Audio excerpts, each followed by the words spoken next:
Hey everybody, welcome back to our second episode of Women in Film, the podcast. We are so excited to talk to you again, and we cannot wait for you to tune in.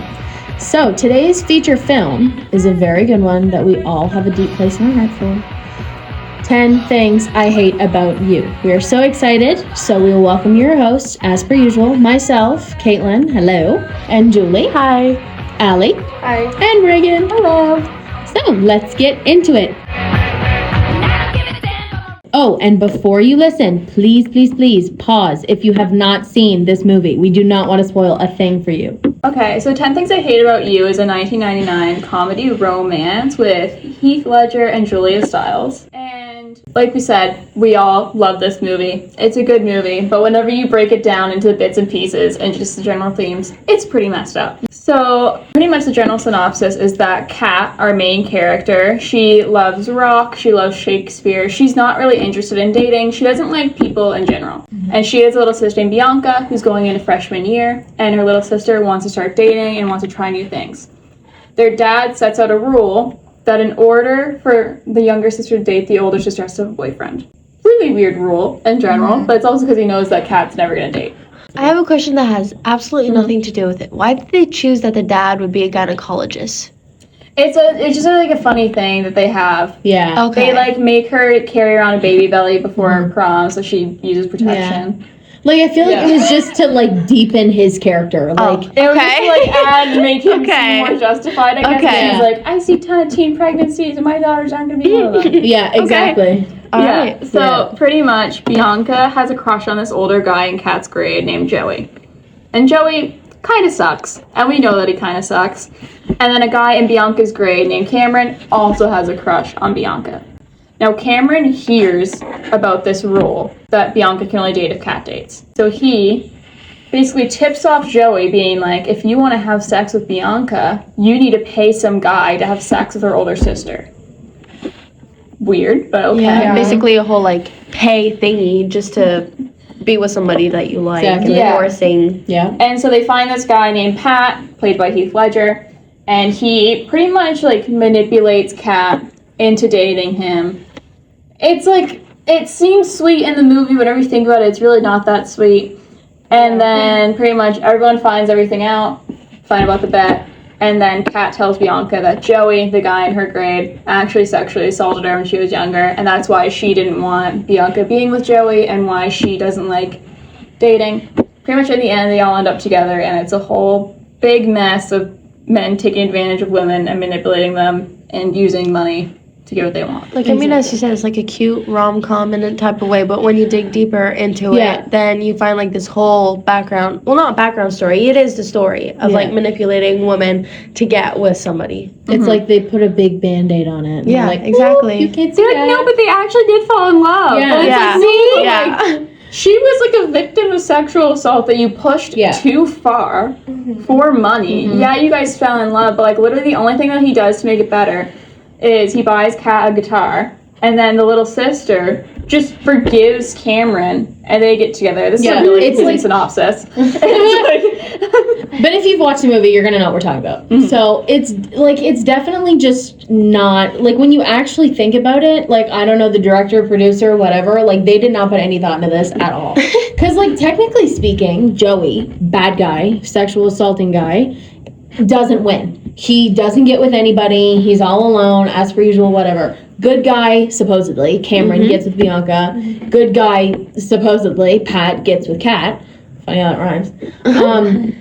But underlying that's not real. Like, you can't pay love, and you can't just expect a woman to forget about the entire situation and just move on. Yeah. So, like, one of the descriptions of this movie is lighthearted, playful, and romantic. And it's like, yeah, but like, also, one thing that's important to mention is that this is based off of a Shakespeare play called Taming of the Shrew. And while they could have made it a, like, Shakespeare adaptation, they could have also shown how in modern day that's not really how it works, Exactly. and you're And- probably not just going to be forgiven. I don't get why they put like lighthearted, because when you're talking about sexual assault, that's not lighthearted at all. They See, kind of like just but the put Band-Aid. it there. The Band-Aid. Band-Aid. Shrugged it off. Everyone's Yeah. happy in the end. It's Yeah. Vegas. Yeah. You'll go to You know? prom and you'll fall in love and You know you'll what I kiss mean? and it's all okay. Yeah, it's not really, it's just not what you want it to be. Like, and I guess in saying that, I mean, like, there is the part of the movie where Kat finds out it was a bet. So she's mad at Pat. They don't talk. Like, you think for 5 seconds that she's, you know, expressing her self-worth as a woman. She's going to get revenge. She's going to prove to herself, to Pat, to everybody involved and everybody watching that she is better than that and that women are better than that. And then it's like, aw, guitar with the bow, thanks, never mind, not mad. Like, and that's not real. Like, that's not, and even if that does happen in real life, like, that's not what we want to see. Like, that's not what we want people to think things should go like, you know? No. Also, sorry, I just read an article saying why Joey actually ends up being a good guy at the end of the movie, and I'm not happy about it. It says, like, at the end of it, Joey was a jerk who took Kat's virginity and then humiliated her, bullied Cameron, and only wanted to sleep with Bianca.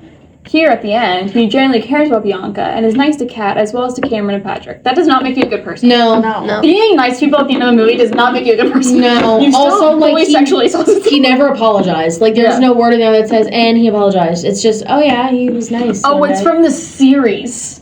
What? Series A adaptation. series. No. So that's what. Okay, well, it says take virginity, so I'm assuming like they got rid of the essay part. No, it says that it took virginity and humiliated her. So that could also mean sexual assault. Yeah. Yeah, okay. Because, like, It's like up to your interpretation Well, 'cause again, but it's in very the movie, clearly underlined. she does say that she was, like, pressured because everyone else was doing it. And then he apparently crossed the line and took things too far is kind of like the synopsis, I guess. Yeah. Yeah, and in this movie, you can see that there's still that ongoing theme where women don't have each other's back. Like, the same theme that we saw in Showgirls, for example. Because when Kat tries to help out Bianca and warn her about Joey, Bianca's saying stuff like, oh, you're just jealous he wants me and not you, and you don't want me to be happy. But it's very clear that something, like, serious happened, and, Exactly. and all Kat's doing is trying to help out Bianca. Yeah, exactly. And Bianca never really, like, you know, fights for Kat or, like, acknowledges anything Yeah. or, like, she doesn't stand up for her to any of the boys involved either. Like, it's just, like, she hears it, ignores it, and moves on. And not only is it, like, a women helping women thing, it's also, they're sisters. Yeah, so this movie, like, it really fit in between to be the middle episode just because we had a really, really horribly depicted movie of women to start off. And next episode, you guys will see a pretty good one coming up. I won't spoil it for you, but positive things coming your way.